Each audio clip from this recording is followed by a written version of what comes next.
أشهد أن لا إله إلا الله وأشهد أن محمدا رسول الله. Assalamualaikum warahmatullahi wabarakatuh. Terima kasih telah berkunjung di dunia mualaf. Pada kesempatan kali ini kita akan membahas kisah seorang raja jadi mualaf setelah rambutnya berhasil dipotong. Berawal kisah anak seorang Raja Brawijaya V dari selir Dewi Kian. Ia dikenal dengan Pangeran Jimbun alias Raden Patah, mengizinkan ayahnya yaitu Sang Prabu Brawijaya V agar mau memeluk agama Islam. Berbagai cara dan trik dilakukan oleh sejumlah kalangan ulama dan pemuka agama maupun keluarga hingga akhirnya gagal. Namun, Raden Patah tak kehabisan akal. Kebetulan dia memiliki penasihat di Keraton Demak Bintoro, yaitu seorang wali yang bernama Sunan Kalijaga, yang memiliki karomah luar biasa, sehingga dapat diandalkan dalam memberikan pencerahannya mengenai agama Islam kepada Raja Brawijaya V. Kebetulan Sunan Kalijaga adalah menantu dari Sunan Ampel, karena menikahi Dewi Hafsah, yaitu putri Sunan Ampel. Lalu diutuslah Sunan Kalijaga ke tempat pesanggrahan Prabu Brawijaya V di Gunung Lawu, yang terkenal angker dan banyak dihuni makhluk halus tersebut. Dalam serat Darmo Gandul disebutkan, Sunan Kalijaga ketika berdakwah menggunakan bahasa yang penuh metafora, simbolis atau pelambang kepada Prabu Brawijaya V, yakni dengan mengontekstualkan syariat, tarekat, hakikat, makrifat dengan persenggamaan antara suami istri. Hal ini bukan dimaksudkan menghina agama Islam, tetapi hanya dimaksudkan sebagai siasat agar Sang Prabu Brawijaya V berkenan mengucapkan dua kalimat syahadat. Karena prinsip utama dalam rukun Islam adalah syahadat. Selain itu, karena karomah Sunan Kalijaga dan kedua penasehat Raja Brawijaya V bernama Sabda Palon dan Naya Genggong yang terkenal sakti mandraguna dan dapat menggerakkan prajurit siluman menjadi tidak berdaya di hadapan Sunan Kalijaga. Kemudian Prabu Brawijaya V mengisyaratkan keinginannya untuk menjadi pemeluk Islam kepada Sunan Kalijaga. "Wahai Sunan Kalijaga, sebelum aku memeluk agama Islam, tolonglah potong rambutku ini," kata Brawijaya kepada Sunan Kalijaga seperti dikutip dalam buku Brawijaya Moksa. Melihat permintaan itu, Sunan Kalijaga masih memantapkan niat tersebut dengan berkata, "Wahai Gusti Prabu, jika Gusti Prabu meminta dipotong rambutnya, maka hendaknya berniat lahir dan batin akan mengucapkan kalimat syahadat yang berarti masuk Islam. Sebab, jika niat Gusti Prabu hanya lahirnya saja, tentu rambut Gusti Prabu tidak mempan saya potong," ujar Kalijaga. Karena ia sebagai Raja Majapahit yang gemar melakukan tapa brata, dan Sang Prabu Brawijaya dikenal seorang sakti mandraguna. "Kamu masih belum percaya padaku wahai Kalijaga? Percayalah aku benar-benar telah lahir dan batin berniat memeluk agama Islam," ujar Prabu Brawijaya. Lalu Sunan Kalijaga berhasil mencukur rambut Sang Prabu Brawijaya V. Setelah itu, Sang Prabu mandi hadas besar sebagai isyarat kesungguhan memeluk Islam. Sunan Kalijaga pun membimbing Prabu Brawijaya V untuk mengucapkan dua kalimat syahadat.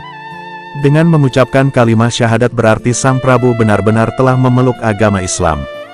Masuknya Islam Prabu Brawijaya V langsung di depan Sunan Kalijaga tak urung menyebabkan kemurkaan penasehatnya yang bernama Sabda Palon dan Naya Genggong. Namun keduanya tak bisa berbuat banyak di hadapan Sunan Kalijaga.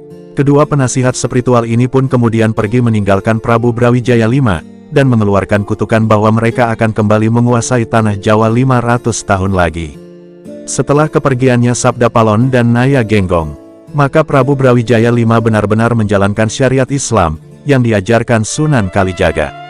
Dalam pergulatannya menjalankan spiritual, konon Sang Prabu Brawijaya sampai mengalami moksa, yakni hilang beserta raganya.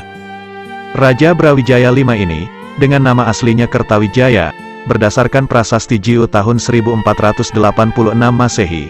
Setelah itu, Brawijaya V ini berpindah ke Gua Langse dan moksa di sana. Cerita lain menyebutkan Brawijaya alias Bondan Surati melakukan pati obong di sebuah hutan di wilayah Gunung Kidul. Kisah orang-orang Majapahit yang melarikan diri juga terdapat di Dusun Dukuhan, Desa Sendang Agung, Kecamatan Minggir, Kabupaten Sleman. Adapun kisah Prabu Brawijaya V juga mempunyai seorang permaisuri dan dua orang selir. Permaisuri Sang Prabu adalah putri dari Cina, bernama Putri Tan Gong Guat, sedang selir-selirnya yang pertama bernama Kanjeng Ratu Mayangsari, dan yang kedua bernama Kanjeng Ratu Darawati. Ada sumber lain menyebutkan bahwa Raja Brawijaya ini memiliki dua permaisuri. Kejadiannya di saat debur ombak Laut Selatan, menggetarkan hati Sang Prabu Brawijaya. Tak ditemuinya lagi jalan keluar. Pelariannya dari pusat kota raja kerajaan Majapahit, bersama dua istri tercintanya, Dewi Lowati dan Bondan Surati, membuat mereka terdampar di pesisir selatan Yogyakarta. Di tengah kebuntuan jalan pelarian itu, Prabu Brawijaya V ini menyampaikan pertanyaan tentang kecintaan para istrinya kepadanya. Raja berkata, "Siapa di antara kalian yang paling besar cintanya kepadaku?" Dewi Lowati yang merupakan istri pertama, dengan tegas menjawab, bahwa cintanya kepada Sang Prabu Brawijaya adalah sebesar gunung, dan istri keduanya Bondan Surati juga menjawab, bahwa cintanya kepada Sang Prabu Brawijaya seperti kuku hitam, di mana setiap kuku-kuku hitam itu selesai dipotong pasti akan tumbuh kembali. Mengetahui jawaban istri-istrinya, Prabu Brawijaya V langsung menarik tangan Dewi Lowati, dan keduanya masuk ke dalam kobaran api yang membara, seperti cinta keduanya yang terus membara dalam keabadian. Dewi Lowati dipilih Prabu Brawijaya untuk moksa masuk dalam kobaran api di tengah kebuntuan jalan keluar, karena jawaban Dewi Lowati dianggap mencerminkan cintanya pada Sang Prabu Brawijaya lebih besar daripada Bondan Surati. Jawaban Bondan Surati dianggap oleh Prabu Brawijaya, cinta yang hilang akan tergantikan dengan cinta baru, sebagai makna jawaban istri kedua, kuku yang hitam akan dipotong pasti tumbuh kembali. Sepenggal dongeng rakyat ini terus berkembang di wilayah pesisir selatan Yogyakarta, tepatnya di wilayah Kabupaten Gunung Kidul. Bahkan, pantai yang digunakan untuk kedua pasangan suami istri bangsawan Majapahit itu moksa, dinamai Pantai Ngobaran. Makna nama Ngobaran dikaitkan dengan pengorbanan. Cerita legenda itu terus berkembang hingga kini.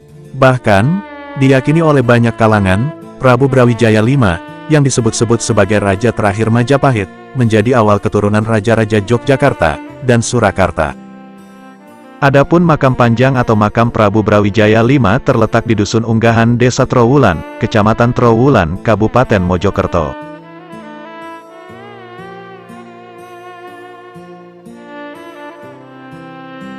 Itulah kisah perjalanan Raja Majapahit, atau Raja Brawijaya V. Detik-detik raja tersebut masuk Islam, dengan berkah karomah seorang wali yang bernama Sunan Kalijaga.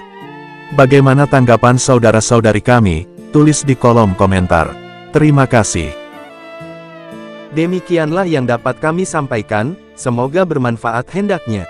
Jangan lupa subscribe, like, share dan komen di Dunia Mualaf. Wassalamualaikum warahmatullahi wabarakatuh.